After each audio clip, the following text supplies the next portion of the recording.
Sobat Genvest, kita kembali lagi di podcast Berani Berinvestasi bersama CJS International Sekuritas Indonesia. Hari ini tentunya saya nggak sendirian, saya ditemenin sama analis dari sektor oil and gas. Please welcome Ruth Jessica Sima. Oh, Sharon. Kak, thank you for coming. Ya.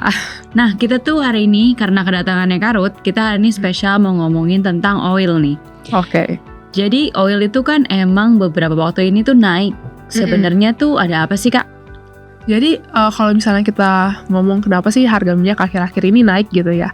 Nah, kenaikan harga minyak akhir-akhir ini dipengaruhi oleh yang namanya konflik di Middle East atau Timur Tengah gitu ya. Antara Israel sama Iran. Nah, kalau kita boleh cerita juga, sebenarnya kan konfliknya udah cukup banyak ya gitu ya, udah cukup lama juga. Cuman akhir-akhir ini karena si Israel sama Iran. Kenapa ini jadi penting dan kenapa ini jadi menaikkan harga minyak? Karena si Iran ini sebenarnya dia produsen minyak yang cukup terbesar gitu ya, salah satu yang cukup terbesar. Dia menyumbang sekitar 2,5% dari kebutuhan dunia dan 22-23% dari si Middle East punya kebutuhan juga, menurut S&P sama Reuters. Nah, kalau misalnya konflik ini berkepanjangan, kita lihat bahwa hal ini juga memicu sebenarnya namanya supply gitu ya, ada masalah supply. Nah, kalau misalnya kita lihat dari Iran sama Israel ini, sebenarnya mereka juga bisa berpotensi menyebabkan adanya konflik lebih lanjut di Selat Hormuz. Jadi Selat Hormuz ini dia selat yang ibaratkan jadi tempat lewatnya si produsen minyak inilah gitu ya, untuk mendistribusikan minyaknya. Nah, lebih lagi dari itu Sharon, sebenarnya ada juga namanya production cut dari OPEC Plus. Nah, kalau misalnya udah ada production cut, terus ada konflik di Middle East yang berkepanjangan, berarti kan akan ada masalah supply yang lebih serius lagi ke depannya. Tapi kita juga lihat bahwa kalau misalnya konflik ini cukup tidak berkepanjangan dan bisa diselesaikan ataupun cukup melandai, ya itu juga bisa berpengaruh juga untuk sentimen dari harga minyak itu sendiri. Nah, kira-kira kalau kita lihat dari OPEC Plus sendiri, mereka melihat target dari minyak ini sendiri itu di sekitar 80-85 USD per barrel di 2025 dengan adanya pembatasan tadi, production cut tadi ya.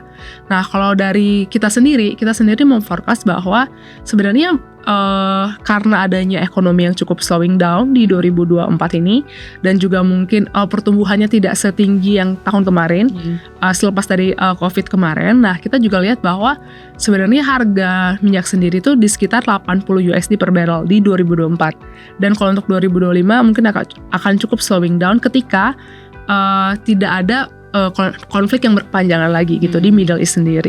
Gitu sih untuk prediksi dari harga minyak itu sendiri. Nah, berarti kalau misalkan kita ngomongin tentang yang minyak ini, emiten apa sih di bursa yang diuntungin Kak? Dan kenapa mungkin ya? Oke.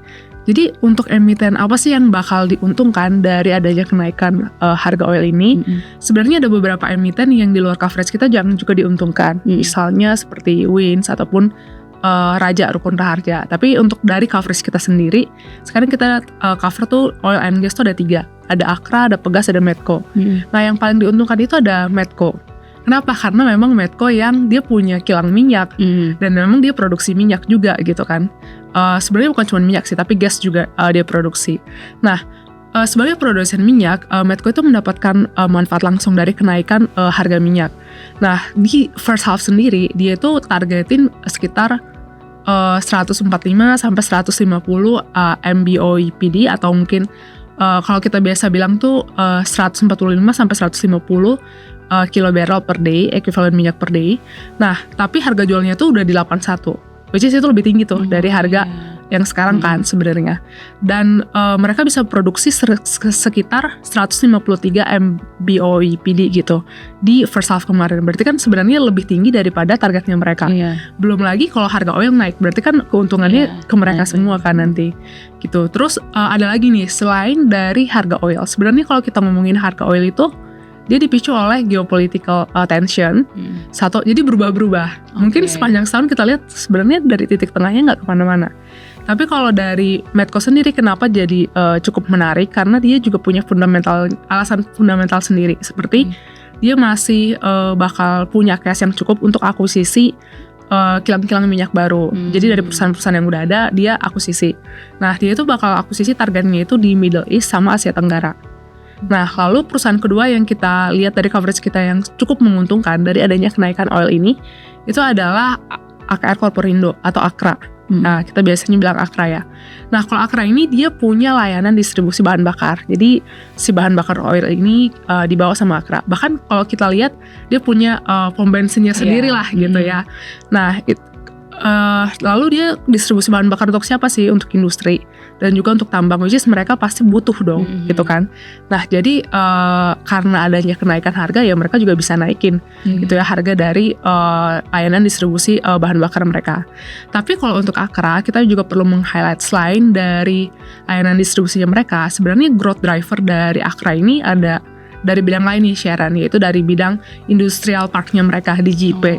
Jadi mereka juga bisa dapetin cuan lagi atau growth-nya lagi itu dari line sales sama recurring income dari si industrial parknya ini. Jadi kan si industrial parknya ini dia juga butuh selain bahan bakar, selain lahan, dia butuh pasokan listrik dan pasokan air dan lain-lain, utilitiesnya. Nah itu AKRA juga dari sana. Jadi yang paling memang untuk mainnya mana sih emiten yang paling bakal berimpact banget dari kenaikan ini ya Medco sebenarnya gitu. Oke, Medco ya. Oke, berarti kita fokus ke Medco nih. Nah, kalau untuk Medco sendiri target produksi minyaknya untuk 2024 sama 2025 itu berapa sih Kak? Dan untuk di First House sendiri dia tuh udah produksi berapa gitu ya? Nah, kalau untuk Medco sendiri dia itu masang targetnya di 145 sampai 150 MBOPD. Tapi untungnya di first half ini dia bisa lebih dari guidance-nya dia di 153 MBOPD. Nah, dia juga sebenarnya kenapa sih targetnya kok sebenarnya bisa di atas gitu ya, di atas target. Karena dia juga antisipasi nih Sharon, karena kan minyak juga nggak selalu ada. Dan memang sumur-sumurnya sekarang udah terbatas. Jadi dia set di konservatif target sih yang kita lihat. Nah, untuk 2025 sama. Jadi kemarin ada Medco Capital Market Day, mereka udah publish guidance 2025-nya itu juga sama. Di sekitar 145 sampai 150 MBOPD. Nah, kalau untuk Medco sendiri, itu sebenarnya ada nggak rencana untuk ekspansi yang berpotensi ningkatin untuk cadangan minyaknya mereka nih? Oke, nah untuk Medco sendiri, mereka itu selalu pakainya tuh brownfield. Jadi mereka itu nggak akan buka kilang minyak baru. Ada rencana itu juga, tapi mostly kebanyakan mereka bakal ambil dari kilang minyak yang sudah ada dan mereka nanti bisa utilize dengan baik. Nanti juga jadi mereka cari kilang minyak yang mana sih yang mau dijual gitu. Nah, target daerah mereka itu sebenarnya sekarang ada di yang tadi dibilang ada di Asia Tenggara sama Middle East. Nah, jadi mereka lagi cari di mana nih sumur-sumur minyak yang kira-kira berpotensi. Terus mereka memang manajemen Medco kita akui juga cukup baik gitu ya dalam mengelola kilang-kilang minyak mereka, jadi bisa lebih banyak lagi. Padahal mungkin kilang minyaknya dilihat cuma segini nih sumber daya minyaknya, ternyata bisa lebih banyak lagi ketika mereka yang jadi operatornya gitu. Nah, terus kalau sekarang pengembangannya itu sih masih di sekitar, kalau yang di Indonesia ya, di Blok Natuna, sama kalau Middle East tuh masih di Oman. Jadi kan mereka baru mengakuisisi Oman kan tahun kemarin gitu ya. Jadi masih mengeksplor dan masih melihat potensi-potensi di sini. Jadi mereka masih ekspansi di daerah ini selain mereka mencari tadi sumur-sumur baru gitu ya. Bukan sumur-sumur baru, sumur-sumur existing yang mereka bisa akuisisi gitu. Dan juga sebenarnya ketika kita bilang minyak itu sebenarnya Medco juga ini sih dia sudah berekspansi juga ke bisnis green. Ke bisnis hijau juga. Jadi mereka mau nyiapin teknologi namanya CCS, Carbon Capture Storage mereka untuk mendukung transisi energi bersih. Jadi salah satu segmen usaha Medco itu kan ada power. Nah, mereka juga mau gencarin tuh selain ya tadi tetap menjalankan si bisnis oil and gas-nya dia gitu. Tapi emang berarti kontribusinya masih kecil lah ya. Cuma masih udah ada inisiasinya lah. Benar. Oke. Nah, ini mungkin jadi pertanyaan terakhir. Kalau untuk rekomendasi nih dari tim riset, untuk rekomendasi saham minyak itu apa dan valuasinya itu berapa sih Kak? Jadi untuk saham oil and gas sendiri ya gitu ya, di sektor oil and gas sebenarnya kita put neutral stance. Kenapa? Karena memang harganya sangat fluktuatif gitu ya.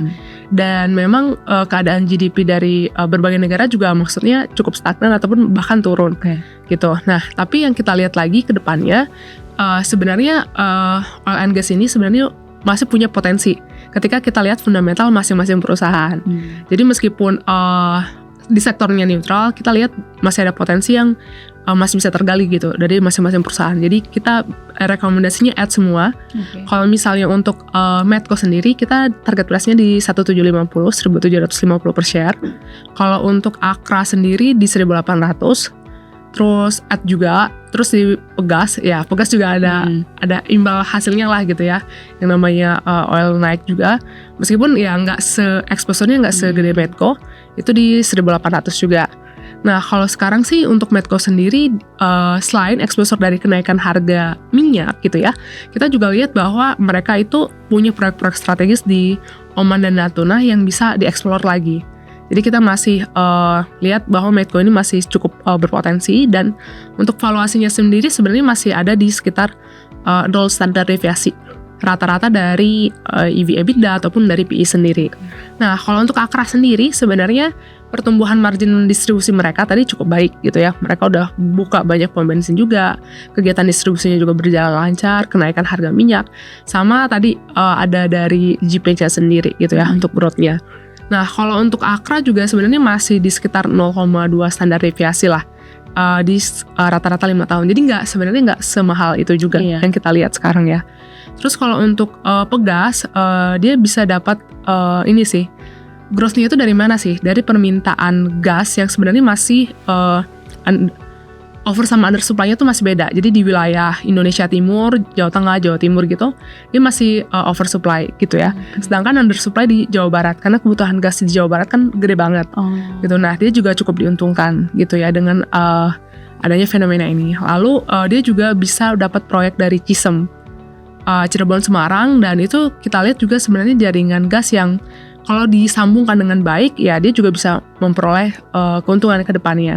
Karena kan berarti si orang-orang yang di Jawa Barat ini, industri yang di Jawa Barat ini bisa terpenuhi dong kebutuhannya gitu kan.